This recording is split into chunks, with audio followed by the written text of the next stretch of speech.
Buenas, hoy vamos a hablar sobre el nuevo Mercedes AMG One, que de nuevo realmente no tiene mucho. Este coche lo presentaron en 2017, ¿vale? Además, como ya sabéis, los alemanes suelen ser bastante fieles a sus prototipos. Lo que pasa es que este coche iba a llevar mucho tiempo para desarrollar, básicamente porque es un coche que lleva el motor del Fórmula 1 de Mercedes metido dentro. Y esto requiere es un reto de ingeniería enorme, enorme. Lo que pasa es que a nivel de diseño ya lo habíamos visto en casi su totalidad. Entonces se ve un poquito viejo ahora mismo, pero sigue siendo un logro enorme que básicamente lo hayan mantenido prácticamente como lo presentaron y no hayan tenido que agrandar las entradas de aire para refrigerarlo más o todo esto. Porque, ya os digo, meter un motor de Fórmula 1 actual en un coche de calle es muy complejo, no tanto por el espacio, porque ahora mismo ya sabéis que utilizan V6 de 1 litro y pico de cilindrada, es un motor tirando a pequeñito. La cuestión es que es un motor muy complejo a la hora de refrigerarlo. Y también a nivel de baterías y packaging, pues los radiadores ocupan muchísimo, es un coche complejo, ¿vale? Entonces vamos a hablar de ello. Pero antes, obviamente, esto no es. Lo que pasa es que como estoy haciendo menos vídeos, últimamente hago solo uno a la semana, digo, bueno, pues Mercedes tiene otras novedades, así que vamos a hablar un poquito de ellas.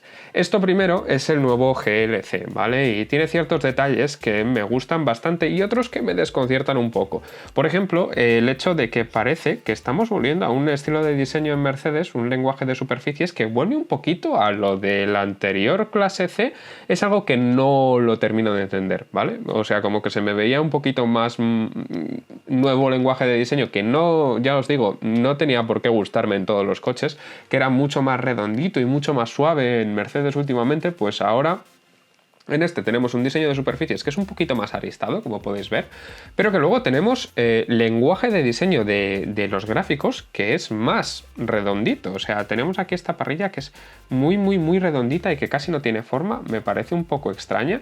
Luego sí que me gusta este aletín, como lo han tratado aquí, ¿vale? Que queda como muy dinámico, y también este que sube para arriba, este colmillito. Me parece que el juego de ambos queda bastante chulo y está bastante logrado, pero ya os digo, me desconcierta un poco cómo han jugado a nivel de gráficos. Sí que me gusta lo que han hecho con el faro, el hecho de unirlo aquí, es muy BMW esto, pero bueno, queda chulo porque deja ese colmillito ahí también, que la verdad es que, bueno, ya os digo, no me parece que quede mal. Si nos vamos a la trasera, pues siguiendo el lenguaje de diseño de Mercedes últimamente, ya os digo, no tiene nada que sobresalga, que destaque muchísimo, ni nada, así que simplemente lo dejamos aquí. Luego también tenemos este prototipo que ha sacado... a ver, ¿cómo lo digo?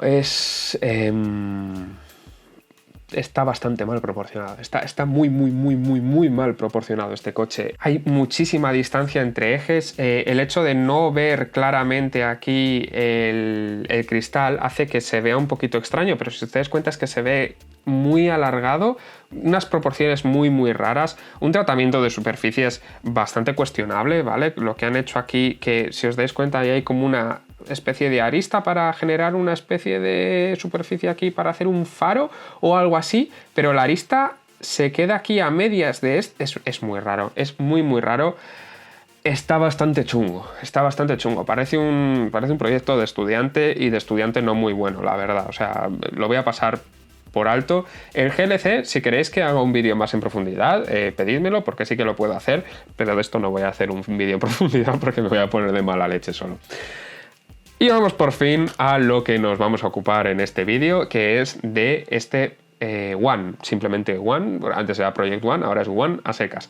La verdad es que es un coche que me parece que está bastante trabajado y que me gusta la idea de coger un motor de Fórmula 1 y meterlo directamente en un coche de calle. Esto se ha hecho muy pocas veces en la historia. Argumentaremos que lo típico, el mítico que se ha dicho de toda la vida, el Ferrari F50, ese motor V12 estaba muy distante de ser lo que era el motor de Fórmula 1. O sea, la modificación era muy grande, de cilindrada, de potencia obtenida respecto a lo que se supone que tenía que obtener. El motor daba bastante menos de lo que daba el motor de Fórmula 1, Y ya os digo, había muchísima diferencia. Prácticamente lo único que había en común era el número de cilindros y el ángulo del motor. Entonces, poquito en común. Esto, en cambio, es más bien casi puramente el motor de Fórmula 1 metido aquí. Y como os digo, esto requiere pues unas capacidades de refrigeración bastante grandes. Ya os digo, aunque el motor está detrás, sí que tenemos aquí unas tomas bastante grandes y que son funcionales en todo caso. Esta central, además, después de meter todo el aire por aquí, se supone que lo redirige por aquí en dos canales distintos, uno central para que vaya directamente a esta toma de admisión y dos laterales aquí para que recorran un poquito el flujo más por los laterales y luego ayuden también a la refrigeración un poquito más atrás, ya lo veremos. Pero como podemos observar, tenemos un frontal con una entrada bastante contundente precisamente por eso, porque este motor requiere muchísima refrigeración, entonces es algo que hay que tener en cuenta. Pero a nivel aerodinámico también está bastante trabajado y parece bastante trabajado en el orden de intentar conseguir quitar resistencia aerodinámica, ¿vale? Porque también tenemos aquí una enorme salida de aire que supuestamente debería entrar por aquí, ¿vale? Para intentar esquivar este flujo de aire que vendría de la rueda delantera y de esta forma limpiamos un poquito, generamos menos resistencia. También tenemos aquí, si os dais cuenta, es que se ve desde aquí este aletín aquí plano, también para eso, para reducir resistencia. Es una idea interesante porque el concepto de este coche está muy bien, es una cosa muy chula, muy interesante el hecho de conseguir tener aquí en este coche el motor ganador de las últimas chorrocientas temporadas de Fórmula 1, pero ¿qué es lo que pasa? No sé si merece la pena, porque al final tenemos otros supercoches, otros coches así que llegan a lo máximo, como es el Valkyrie de Aston Martin o el Lotus Evija, que al final consiguen por otros medios más sencillos coches que tienen ese rendimiento tan alto y que quizá y muy probablemente sean más altos que en este coche sin necesidad de tener ese halo de tiene un motor de Fórmula 1, porque quizá no es la mejor opción, porque te sacrifican ciertas cosas como por ejemplo son el peso, y es que este coche pesa 1,7 toneladas, es una burrada. Y bueno, pues es algo interesante, pero hay que decir que llama la atención eso que hayamos conseguido tener. Ese es el punto de venta, ¿vale? Que tenemos un motor de Fórmula 1 en este coche, es lo que hay que tener claro. Pero eso, a nivel de resistencia han intentado bajarla lo máximo posible y luego sí que tenemos otros puntos que a nivel de carga aerodinámica también intentan generar un poquito. Si os dais cuenta, este coche se ve bastante alto y es que este es el setup de carretera. Luego después tiene un setup para circuito, que baja muchísimo y si os dais cuenta despliega este alerón trasero y abre estas tapitas que tenemos aquí encima de las ruedas delanteras. Eso es muy interesante porque consigue sacar esa presión alta que se va generando en el paso de rueda delantero y así consigue generar un poquito más de carga aerodinámica. No es solo intentar bajar la resistencia, como eso, los elementos que bajan la resistencia funcionan en todo momento, son elementos pasivos, como podéis ver, pero los elementos activos son aquellos que intentan generar carga. Entonces es algo bastante interesante y la verdad es que visualmente me parece mucho más agresivo y me parece que está mucho más chulo el coche así con estos elementos desplegados. Me parece que como que el diseño se ha hecho pensando en ellos y me parece que encaja todo mucho más.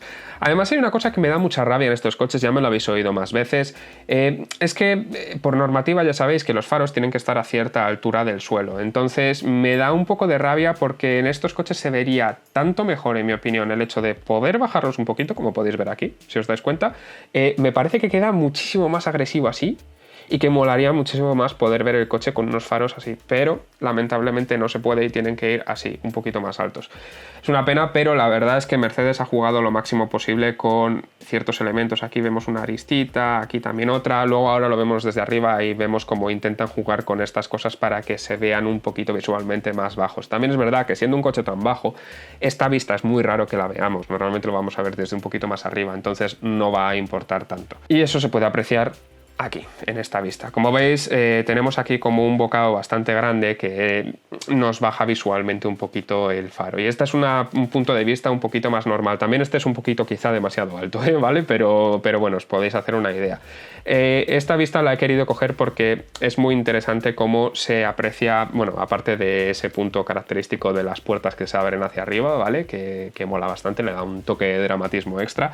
Vemos muy claramente este túnel para sacar ese aire que viene por aquí, ¿vale? Y lo llevamos hacia atrás intentando eso, reducir un poquito ese nivel de resistencia aerodinámica. Entonces está bastante chulo. También interesante ver cómo sobresalen tanto los retrovisores un poquito para limpiarlos del flujo de aire que va por ahí, y también porque las caderas de este coche son bastante anchas, entonces es simplemente por tener un poquito de visibilidad, que siempre está bien. Si nos vamos un poquito a la trasera, podemos ver antes de nada un lateral bastante interesante.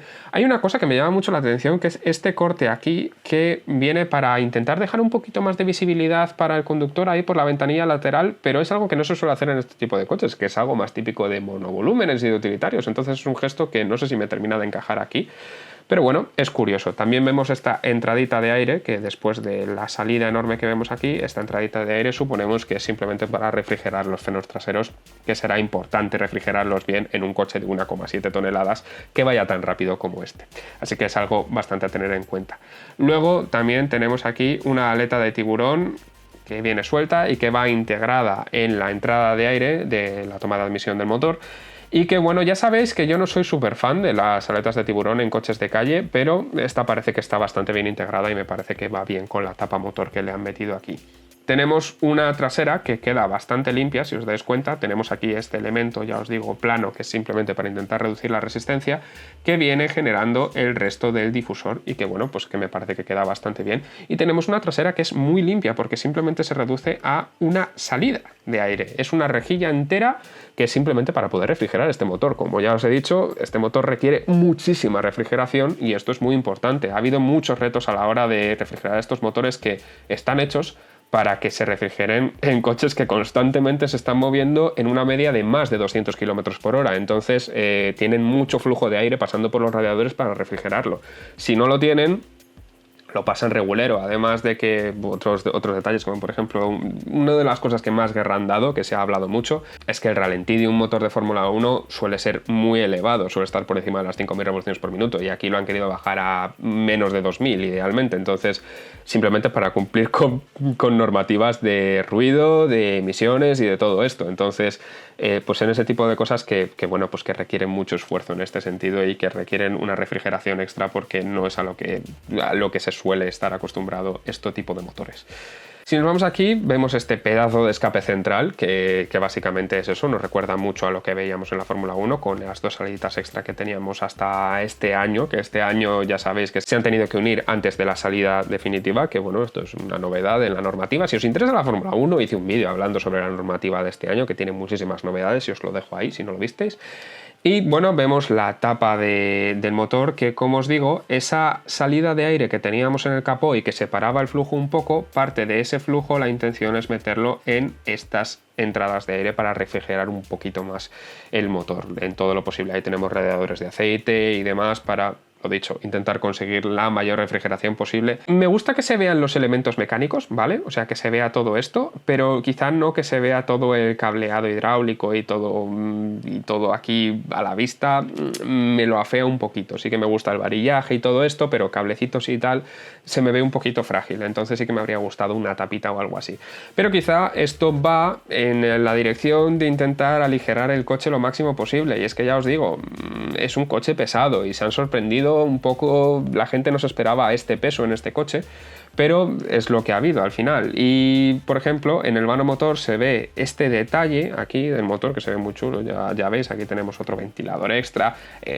Esto es mucha refrigeración, la máxima posible. Y tenemos aquí, de estas entradas que se veían arriba, tenemos estas canalizaciones en fibra, pero si os dais cuenta es una fibra finísima, porque se ven aquí, no sé si son reflejos o pliegues, ¿vale?, de la fibra, pero esto suele ser cuando la fibra es muy fina y al final nos deja efectos un poco extraños con la luz, pero es que aquí en el reflejo se ve como esto está bailongo, cuanto menos. Entonces, esta fibra de carbono no es la mejor del mundo y el objetivo es que sea la mayor ligereza posible en este conducto de aquí, porque sí que tenía que tener un conducto, pero tiene que ser lo más ligero posible, y esto es lo que han intentado hacer.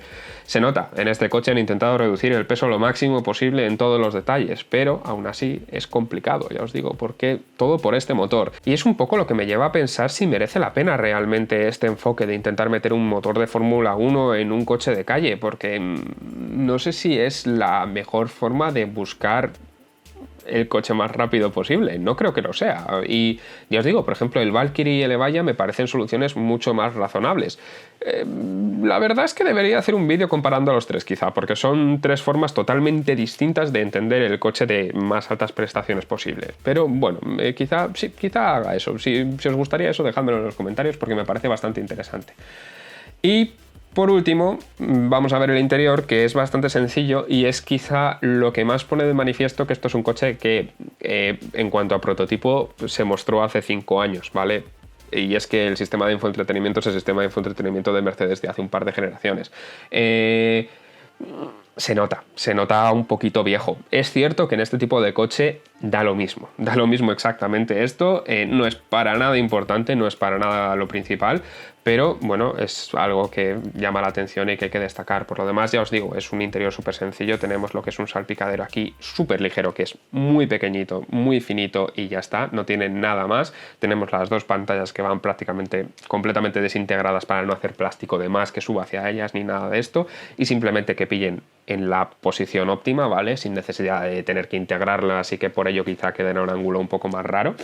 Y todo lo demás, ya os digo, súper sencillo. El asiento va anclado aquí al chasis, simplemente se mueven los pedales y el volante hacia el conductor o se alejan.